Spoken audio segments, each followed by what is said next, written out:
Hey guys, it's Carl with NOLA Buys Houses, and I'm heading over to look at a double in the 7th Ward, so I wanted to take a minute to talk about how to analyze a rental or investment property. You know, rental property can be many things these days. Of course, you got your traditional single-family home or a double, duplex, but it can be, you know, whether it's a single-family home or a multi-family 100-unit apartment complex or anything between, the analysis really is the same. I think the first couple points are going to be more or less important depending on how seasoned of an investor you are. If you're a seasoned investor, you probably already have this stuff mapped out. If you are newer to the game, then this is something that you definitely want to map out. First thing being to define your investment goals. You know, what's your game plan? What kind of properties are you looking to go after? What kind of return investment are you going to look for when you acquire investment properties, rental properties? And, you know, then some of the other parts of your game plan. Who's going to manage? You know, do you have the time and the wherewithal to manage these properties? You've got to be strict when you're a landlord. You don't have to be a jerk, but you got to be strict. Otherwise, tenants will take advantage of you. So if you don't have the wherewithal to be strict, then I highly recommend that you hire a management company, a reputable management company. The second thing would be to analyze your market. And I think whether you're seasoned or not, I recommend you buy in your hometown. I have seen many people try to acquire rental properties out of town, and more often than not, it does not end well because you're just too far out of reach and out of touch. The whole out of sight, out of mind factor comes into play, and the next thing you know, you haven't heard anything for 3 months, but you're getting your rental check every month and not paying much attention, and then you find out that you've got some massive issue, maintenance issue, because it has gone unchecked for the last couple of months. A plumbing issue that's turned into a nightmare. I don't know. It could be anything. It's just, the point is you gotta manage the properties. You gotta watch the properties. You gotta manage the management. And the further outside of your home backyard that those properties are, the more of a challenge that becomes. So I recommend staying home. And again, you know, this ties in with the third point, is just analyzing the location of any property. So knowing your market, but analyzing the location. You know, which part of town are you investing in? Which side of the tracks are you on? You know, what kind of tenants are you expecting? And, you know, you can kind of proceed accordingly, you know, perhaps with a little bit of advice from a friend or someone in the real estate, you know, an experienced real estate investor, or a property manager that you're potentially going to hire. You know, they'll certainly give you some good information on the market and the specific sub-market that the property that you're looking at is located in. So certainly anytime you can lean on some you know, more experienced people, for those of you that are newer to real estate and rental properties, I recommend that.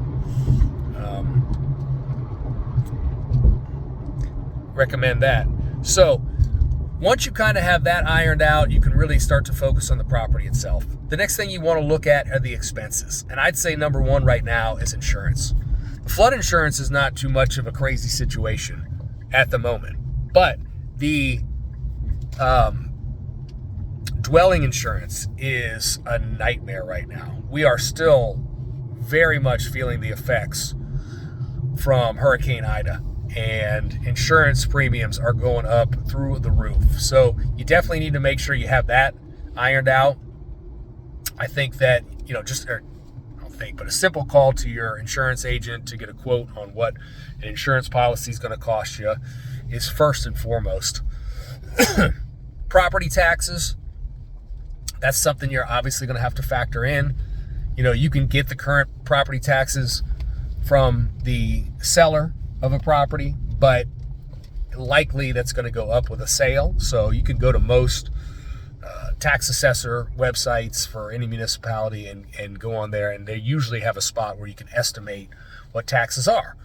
And they may not go up quite to your purchase price. Typically, taxes get assessed not at fair market value, but some percentage, I forget what it is, 80% of that or 70, whatever they deem fair market value, and then it's I think 80% of that or something like that. But you can still get a relatively close estimate of what taxes you as the new owner are going to pay. What taxes the current / old owner pay. It's good. It's a good starting point, but it's not necessarily the answer to the question. Then you have some of the regular monthly type of expenses, lawn maintenance, who's paying the water. It's especially critical in New Orleans. You get a lot of these doubles where there's one water meter, and that typically falls on the owner to pay because you can't really split the water, with one meter between two units. One unit may have one person, the other unit may have 4 people in it. It's tough to do. You can usually charge like a small water fee, sometimes $25-50 a month, but that's just it's an expense that needs to be paid attention to. If it's a larger property, an 8-plex, a 4-plex, is there some sort of home meter that powers the exterior lights?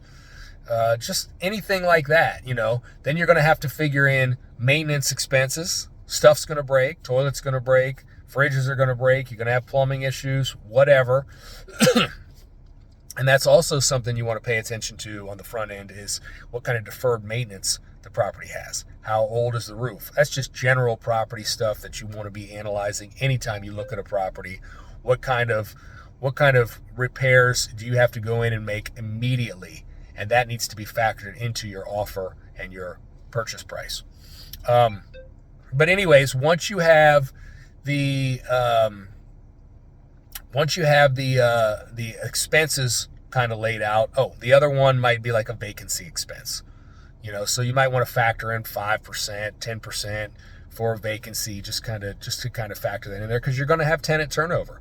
We all wish the good tenants would stay forever, but the reality is they're not. And then the bad tenants, you don't want them to stay forever. So you're going to have periods of time, 2 weeks, 4 weeks, 6 weeks here and there. Shouldn't be too often if you're vetting your tenants properly, but it's going to happen occasionally where you're going to have a month of vacancy to get somebody out, or somebody leaves, moves on, buys a house, whatever. You got to go in, clean the place up, spend a few weeks getting it rented. So, but once you have those expenses ironed out, and you can kind of put those aside and then focus on the potential rent income. And, you can analyze what current market rents are, but you also have to look at what the property is currently bringing in. Are there tenants in there right now? What kind of rent are they paying? Are they under lease or are they month to month? If they're under lease, you have to honor that lease to the end. Are the tenants expecting a rent increase? Or are they looking to vacate once their lease ends? I hear people all the time when I'm looking at properties, they say, well, you can just go in there and raise the rents. The rents are only $700, but you can raise them to $1,200. Well, that may be true, but I don't like to be the guy that's got to go in and tell someone the rents just went from $700 to $1,200. So, I think it's a bit of a disservice when people say that, because they want fair market value for the property, but yet they haven't raised the rents on their tenants in 5 years. So that's not all it's cracked up to be, in my opinion.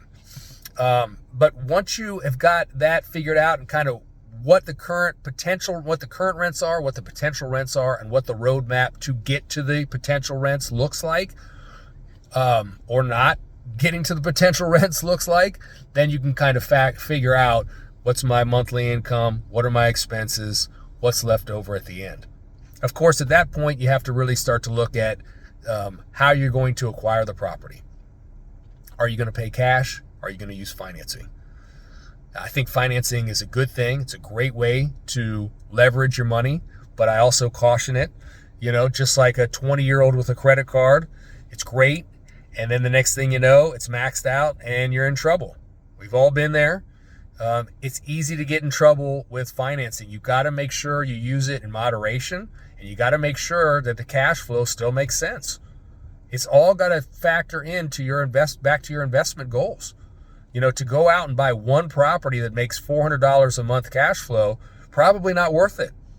Too much effort. Too much effort to pay your cable bill and your electric bill. That doesn't really afford your lifestyle. But if you have that plan where you're going to use, a lot of people use that BRRRR strategy, the buy, renovate, refinance, and repeat strategy, to where they're rolling their money over, that can work, again, as long as you're using leverage and debt intelligently and on a path to build that passive income, that rental cash flow, it's fine. So you got to factor in the debt service. Rent's $1,500, expenses are $500, $1,000 left over, debt service is $750. So you got $250 a month cash flow, positive cash flow left over. Does that meet your goals? Does that fit with your investment strategy? If it does, you go for it. If it doesn't, you pass. And of course, then at that point, you're really focusing on the purchase price. They're asking $100K and the numbers don't meet your investment goals. But at $80K, it does. Offer $80K. Some people are going to say yes. Some people are going to say no. Of course, it depends on the market. I think more people are going to be saying yes to those lower offers as this market continues to turn.